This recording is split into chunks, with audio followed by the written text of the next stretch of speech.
I'm the Philosophical Bachelor, and today I'm going to talk about how Bergson solves the mind-body problem. Henri Bergson's Matter and Memory, published in 1896, is his second book, the first being his PhD thesis, Time and Free Will. Both titles bear some similarity in that they are composed of two seemingly unconnected terms. Why aren't the titles instead of two things that seem to be opposed to each other? For instance, matter and spirit, or determinism and free will. Hence, they solicit the question, what has the former to do with the latter? What is the bearing of time on free will? How is matter connected to memory, if at all? In the case of time and free will, Bergson explains how the first term, time, if properly understood as duration, leads to free will. I have a video on that. However, what he does in Matter and Memory is different. In it, he is making an argument for dualism, but stops short, which is why the book is not named Body and Spirit. Instead, he shows why memory is not something residing in matter, that is, the body, specifically the brain. And through an implicit assumption that there are only two possible types of things, material things and immaterial things, since memory is not in a material thing, it must be in an immaterial thing, such as a person's spirit. However, long as we might, he does not then go on to explain why memory is in the soul and not, for instance, free-floating. Instead, he assumes a dualism of body and spirit, after which he tries to answer how the two can communicate with each other. Hence, to begin to understand his book, we need to go back to a more fundamental debate in philosophy and how his book is situated in that debate. This question debated about is, what is a substance? Are there only material physical things in the world, or are there also immaterial things? René Descartes had in the 17th century theorized that there are two types of things, res extensa and res cogitans. Things with extension, such as physical objects like the human body, and things that can think, such as the human mind. Before I go further, to avoid confusion, I shall use words like mind, consciousness, soul and spirit interchangeably. One common confusion some people make, which you must avoid, is how the mind is simply the brain. This is a position that materialists will hold, but other than them, when philosophers talk about mind, they are not talking about the brain. The mind is not the same thing as the brain. The brain is an organ in the body made up of tissue and cells, while the mind is an immaterial substance. That is the position of dualism. Substance dualism postulates that there are two types of substances, material substances and immaterial substances. Imagine that the extent to which an object is material or immaterial lies on a spectrum. Say for instance that a cockroach may be more driven by its material needs, such as its digestive system mechanically driving it to seek food, than immaterial, such as its emotional or intellectual needs. At one extreme end of this spectrum is an object that is completely material, while at the other extreme is an object that is completely immaterial. Extending that further to all objects, the two ends of the spectrum is materialism, where there exist only material things, and idealism, where there exist only immaterial things. Many of us will be familiar with the materialist worldview because of our familiarity with science. Materialists believe that there are only material things. So for them, thoughts, emotions, and other things we may consider immaterial, such as mind or spirit, are all reducible to physical objects and processes. For example, love is a chemical reaction, and thoughts are epiphenomenal or a side effect of brain and bodily processes. On the other end of the spectrum is idealism, where only our minds exist. When we see an outside world, what we are seeing are just images generated by our minds, since the outside world does not exist. For instance, when we dream, the experience may seem real, but it's only in our minds. Both positions face challenges. For materialism, I already gave examples of things that may seem hard to be considered as material, such as thoughts and emotions. but say we can account for them and all things to be material. This then allows for us to formulate mathematical relations between them, which is one of the advantages of the materialist paradigm. But there still remains the question of why these relations are the way they are. This question is beyond the realm of physics. That is, physics still requires metaphysics. Materialism hence still cannot escape metaphysics, instead requiring metaphysics to underpin it. It usually simply ignores this difficulty or sets it aside in pursuit of practical aims. For idealism, if everything is merely in our minds, why do the interactions of objects seem to obey the regularity of physical laws? Why does a pencil rolling off the edge of a table fall off it instead of flying up or disappearing and so on, if it is simply the product of my imagination? Thus, idealism faces the challenges of explaining the regularity of objects and their relations of physics. However, that does not make dualism right. Recall that dualism postulates two types of things, material things and immaterial things. Specific to the human being, dualism postulates that we have a body and a mind. The big challenge dualism faces is, if the mind is immaterial and the body is material, how do they communicate with and affect each other since an immaterial object does not seem able to interact with a material object? We are of course familiar with how we think about an action and then we physically carry out an action, an immaterial object which is our thought, causing a material object which is our body to move. But how it does that is precisely the mystery. How does something which is not physical enact a physical force to move a physical object? Because of the challenges of all three positions, there has emerged a critical philosophy. Critical in the sense that it criticizes all these positions, most recognizably in Immanuel Kant's critique of pure reason, which dissolves the problem by telling us that we can only know the representations our consciousness make of things, but never the thing in itself, the true essence of anything. Bergson rejects this by tackling the mind-body problem of dualism head-on. How the mind can communicate with the body is the challenge to dualism Bergson wants to answer in Matter and Memory. If he can answer that, then the mind-body problem of dualism is solved. The way he does this is through the relation between memory and perception. He once again considers two extremes. How does a person make contact with reality? Bergson schematizes it as follows. Please look at his figure 5. There is the plane of reality, P, of which the point where a person contacts it is S, which is the point of pure perception. This is when we perceive the world simply, without any baggage from our past, without any memories shading the way we perceive things, that is, without any recollection. It is a pure living in the moment. So a person who lives only at point S is like an animal that does not have the faculty of memory. They are purely in the moment and are completely directed by their instincts. For instance, their body gives them hunger signals. They go on the hunt for food. Imagine a shark sensing blood. It just attacks immediately. No thinking or contemplation is required.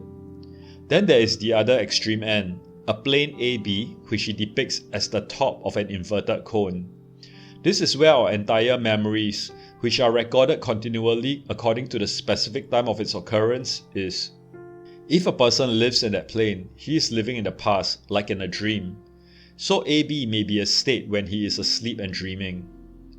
Most of the time, we are in the mental state that is in between AB and S. Say we are going for a job interview. We will draw on some of our previous experiences with previous job interviews or from what we have learned for how we should behave in such situations. For instance, showing up on time and dressing formally. We would not act completely according to our instincts, for instance wearing our most comfortable clothes such as pajamas and slippers. Another example, say we go to an art museum.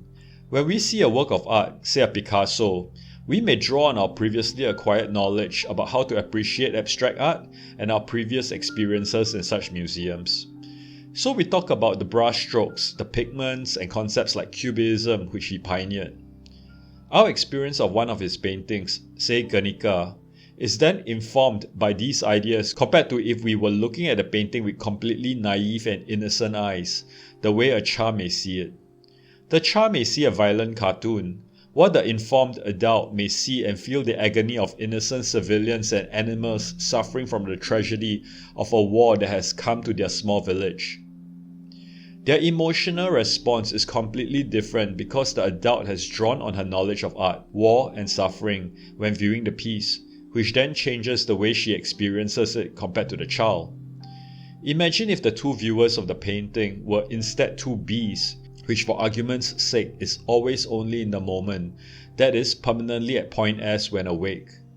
Being two animals of the same species who have almost no memory, you can imagine their experience of the painting to be the same nonchalance. According to Bergson, we retrieve memory in two ways: translation and rotation. In translation, the way we search for a memory is to expand or contract our recollections to get more or less detail. Say we want to simply recall what we had for dinner yesterday to avoid eating the same thing today. We do not want to recollect it in tremendous detail, including all the separate flavors and how it felt in our mouths. So we may just have to go to the plane A', B', to get the recollection of pasta. However, if we want to bring to mind every detail of the moment of that dinner when he proposed, from the violin quartet that suddenly burst into song, the exact music they played, how he got on his knees with that velvet box holding a ring of precisely how many carats of diamonds, and the emotion of love and warmth we felt, so that we can hold onto it and relive it, it might be to a plane that is more expensive, such as A', B'. In contrast, if we only wanted to bring that detail of the choice of music, our favorite piece, Bach's Air on G string, so that we can then put it on the speakers now, we will go to the plane A', B' and rotate it such that that plane contacts with point S, the point of our immediate perception. This cone of memory is naturally only a schematic. It is not a set of planes of decreasing radii stacked up, but instead represents a zooming in or out, an expansion to get more detail or a contraction if we do not need too much detail. Bergson makes an important point on the practical nature of consciousness. A primary function of consciousness is to serve the body in making its actions. So it will only delve into memory to the extent that it can retrieve information to give to the body so that it can act. However, when the body is asleep, there is a relaxation of this tension or control, and hence consciousness can move into a more expansive plane and is able not to be purposeful. What does point S represent? It is the point of contact between us with the plane of reality, but when we speak of a moment, an instance, just how long is such an instance? We may represent it mathematically as a point, but in reality, this point is not infinitely pointed. If we wish to adopt a scientific view on this, the smallest interval of this point can only be how rapidly our cognition can pick up any information to be able to distinguish any change whatsoever. In the flow of time, the present instant rapidly becomes that of the past, with the future rapidly becoming the present. This means that what we believe to be our current cognition is partly from the past. Consider a perception of a bolt of lightning. Since light travels extremely rapidly, when we see and cognize our vision of that bolt of lightning, it is already over. Yet we still have it directly before us in that instant. So our perception is in part from the past when we actually did see the flash. Thus we are always drawing from memory, even in our current perception. In addition, some memories may be close to point S and can be easily retrieved, such that our recollection of them drives our actions so rapidly that they become habitual. For instance, the first time I leave my home, I have to bring myself to remember to lock the door, drawing on my previous experiences of theft or my parents telling me to do so. But after some months of going out and locking the door, I no longer have to go to a deeper plane of memory to retrieve this memory, but it lies so close to point S that it seems automatic and unconscious that I lock the door. Bergson asserts that our memories are not stored physically in our brain as many believe. His evidence for this is from the scientific literature. When people suffer brain damage in the form of lesions to specific parts of the brain, They do not lose a chunk of their memories. For instance, they may instead lose all auditory memories, but not from a particular period, but sound in all memories, if they also, in suffering from the lesion, lose the function of hearing. He goes into great detail, careful to cite his sources. I do not intend to replicate this, since the science of the brain has since advanced, and I do not have the training to know or understand what the latest on the matter is. His conclusion is simply that the scientific evidence shows that memories are not stored in the brain. And since it is not stored there, he concludes that they must be stored in the individual's spirit, though he does not provide evidence for this. In his defense, he began by assuming dualism, so if it is not in the body, it must be in the spirit. Some may argue that because our consciousness is serving the body, the choice of memories retrieved are useful ones to the current situation, which are similar and/or contiguous. However, Bergson questions what constitutes similarity and contiguity, since many memories are similar in some ways to the current situation, and many are also recent. He postulates that the way consciousness selects the relevant memories is an act of free will. However, he does not elaborate how our free will selects between memories, the choice of which would then emphasize certain characteristics over others and hence shape our action. Causality is normally understood spatially, where space is considered a homogeneous medium in which action happens within, making it determined. However, if causality is understood instead through duration, where the past in the form of memories condition the present, then the effect is not determined. The more the higher centers of living beings develop, the more numerous the motor paths among which the same excitation allows the living beings to choose in order that it may act. Not only by its memory of former experience does this consciousness retain the past better and better so as to organize it with the present in a newer and richer decision, it becomes more capable of creating acts of which the inner determination will pass the more easily through the measures of necessity, writes Bergson. The more complex the organism is, the more possible actions it can make. Being capable of memories richer in detail and retention, its spirit has more material at its disposal in its decisions. What is left unsaid is that free will may result through the evolution of a sufficiently complex consciousness. In conclusion, as evidenced by scientific studies of brain damage, memories are not stored in bodies but in the mind. They condition perception, which means that reactions of beings with memory are not purely a mechanical response of its matter, but depend on the memories that shape how a stimulus, a cause, is perceived to inform its action. Memory informing perception is thus how the mind communicates with the body's sensory-motor systems. Which memory is selected to inform perception is the work of the mind. Hence the mind-body problem is solved and dualism can stand. Thank you for listening to the Philosophical Bachelor.